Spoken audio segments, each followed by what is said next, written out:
Moi bons días a todos e moitísimas gracias a todos e a todas. Moitísimas gracias por estar aquí unha vez máis cubrindo sempre informativamente as nosas visitas a Valdeorras, que como vedes repítense constantemente,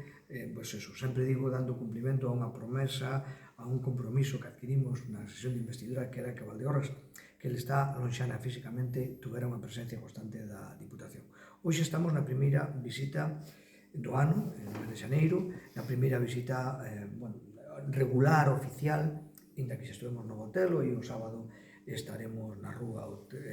novamente, pero institucionalmente estamos hoxe de novo aquí, con diversos obxectivos. Cun obxectivo común, que é tomar o pulso a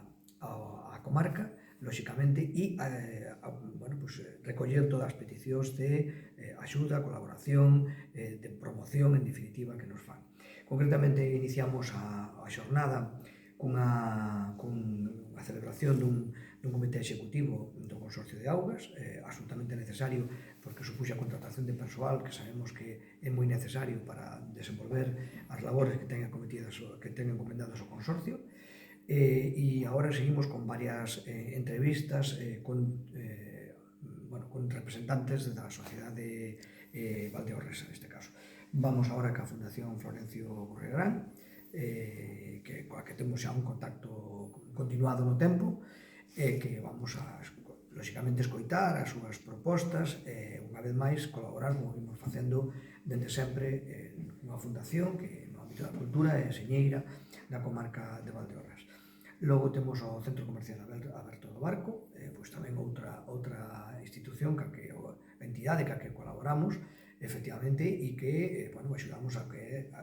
promoción, o comercio, en definitiva, neste caso, do barco, Centro Comercial Aberto. Por último, temos efectivamente a Ruta do Viño,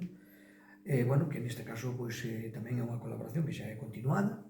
e que ten por obxecto, obviamente, neste caso, todo o que é a promoción turística e, ademais, ligada ao viño e ligada, neste caso, ao viño estrella, que eu creo xa non digo a nivel autonómico, diría que a nivel nacional. Estuvemos en Fitur estes días e se falaba do Godello de Valdeorras. Por tanto, creo que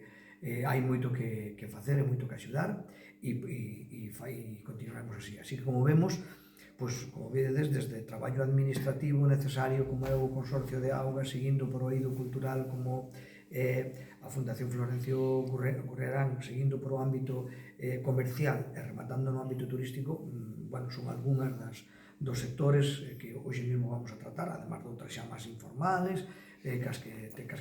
ten lugar con nós. Moi contentos, efectivamente, sempre de estar aquí, moi integrados xa no que é a dinámica social e económica da provincia, é unha sede que cada día ten máis vida, nunha sede que cada día ten máis recursos, e nunha sede na que, en definitiva, atendemos